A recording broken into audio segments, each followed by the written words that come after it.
இந்தியர்கள் அனைவருக்கும் தேசப்பற்றை பொங்கி வழியும் செய்யும் நாட்டின் தேசிய கீதமான ஜனகணமன மற்றும் தேசிய பாடலான வந்தே மாதரம் ஆகியவற்றுக்கு இடையிலான சுவாரஸ்ய பின்னணி குறித்த இந்த தொகுப்பை தற்போது பார்க்கலாம். ஒரு நாட்டின் அடையாளமாகவும் அந்நாட்டின் பெருமையாகவும் கருதப்படும் விஷயங்களில் ஒன்றுதான் தேசப்பற்றை பொங்கி வழிய செய்யும் பாடல்கள். அந்த வகையில் இந்தியாவின் தேசிய கீதமாக இருக்கும் ஜனகணமன மற்றும் தேசிய பாடலாக இருக்கும் வந்தே மாதரம் ஆகியவை மிக முக்கியமானவை. இந்திய குடியரசின் முதல் ஜனாதிபதியான ராஜேந்திர பிரசாத்தால் 1950ஆம் ஆண்டு ஜனவரி 24ஆம் தேதி தேசிய கீதமாக ஜனகணமன மற்றும் தேசிய பாடலாக வந்தே மாதரம் ஆகிய பாடல்கள் அறிவிக்கப்பட்டது. தேசிய கீதமான ஜனகணமன பாடல் புகழ்பெற்ற கவிஞரும் ஓவியரும் நோபல் பரிசு பெற்றவருமான ரவீந்திரநாத் தாகூரால் எழுதப்பட்டது. தேசிய பாடலான வந்தே மாதரம் எழுத்தாளர் பங்கிம் சந்திர சட்டர்ஜியால் 1875இல் எழுதப்பட்டது.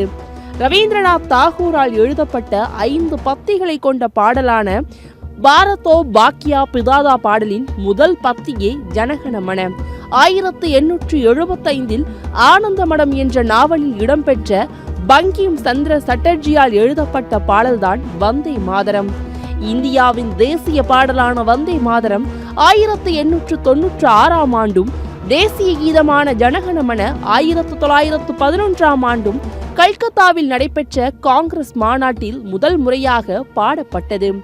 இதில் 1896ஆம் ஆண்டு பாடப்பட்ட வந்தே மாதரம் பாடலுக்கு இசையமைத்தது தேசிய கீதத்தை இயற்றிய ரவீந்திரநாத் தாகூர் என்பதும் இந்த பாடல்கள் இரண்டும் வங்காள கவிஞர்களால் வங்க மொழியில் எழுதப்பட்டவை என்பதும் சிறப்புமிக்க சுவாரஸ்யமே.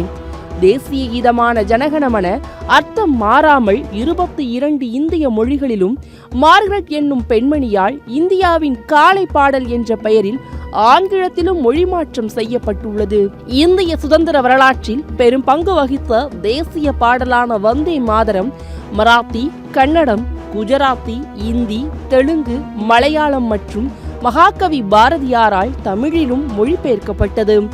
இந்தியாவின் வளங்கள் அனைத்தும் விவரிக்கும் தேசிய கீதத்தை 52 வினாடிக்குள் பாடி முடிக்க வேண்டும் என்பதும் தேசிய கீதம் பாடும் பொழுது எழுந்து நின்று உரிய மரியாதை கொடுக்க வேண்டும் என்பதும் இந்திய அரசின் சட்ட விதி. தேசிய பாடலான வந்தே மாதரம் பாடலை பாடுவதற்கென்று நேர வரையறை கிடையாது.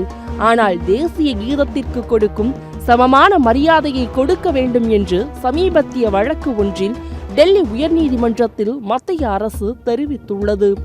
தேசபக்தியை பிரதிபலிப்பதில் வந்தே மாதரம் முக்கிய இடத்தை பிடித்தாலும் தேசத்தின் அதிகாரப்பூர்வ அடையாளமாக ஜனகணமனதான் விளங்கி வருகின்றது.